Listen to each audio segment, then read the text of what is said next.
Power star Pawan Singh को लेकर दो चौंका देने वाली बड़ी खबर। तो क्या है खबर, इस वीडियो में हम जानने वाले हैं। तो वैसा अगर आप पावर स्टार पवन सिंह के सच्चे फैन हैं तो चैनल को सब्सक्राइब करके छोटा सा कमेंट जरूर करना और वीडियो आप पूरा जरूर देखिए। चलिए हम चलते हैं पावर स्टार पवन सिंह के पहली खबर की तरफ। पावर स्टार पवन सिंह की पहली सबसे बड़ी खबर है कि पावर स्टार पवन सिंह की फिल्म सूर्यवंशम चौथे हफ्ते में प्रवेश कर चुकी है। और पावर स्टार पवन सिंह के फैंस लोग जानना चाहते हैं कि चौथे हफ्ते में पावर स्टार पवन सिंह के फिल्म सूर्यवंशम को कितने सिनेमा घर मिले हैं। तो बेशक मैं आपको बता देना चाहता हूं कि पावर स्टार पवन सिंह के फिल्म सूर्यवंशम को चौथे हफ्ते में टोटल 21 सिनेमा घर मिले हैं। लेकिन यहीं पर दूसरी खबर निकल के आ रही है कि चिंटू पांडे का एक फिल्म रिलीज होने वाला है, जिस फिल्म का नाम है चिंटू पांडे की दुल्हनिया।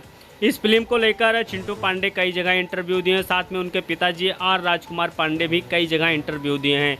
लेकिन ये फिल्म थिएटर में लगने वाला है, यानी कि सिनेमा घर में लगने वाला है। लेकिन पावर स्टार पवन सिंह को मुकाबला दे पाएगा कि नहीं दे पाएगा, क्योंकि काफ़ी लोग इंतजार कर रहे थे कि चिंटू पांडे की दुल्हनिया जो फिल्म आने वाली है कुछ हटके बनाया गया। लेकिन क्या लग रहा है कि पावर स्टार पवन सिंह की फिल्म सूर्यवंशम का रिकॉर्ड तोड़ पाएगा कि नहीं तोड़ पाएगा, क्योंकि बहुत ही जल्द आज या कल तक इस सिनेमा घर में लग जाएगा। और पावर स्टार पवन सिंह की फिल्म भी चौथा हफ्ता प्रवेश कर चुकी। तो कमेंट बॉक्स में कमेंट आप लोग ज़रूर करें।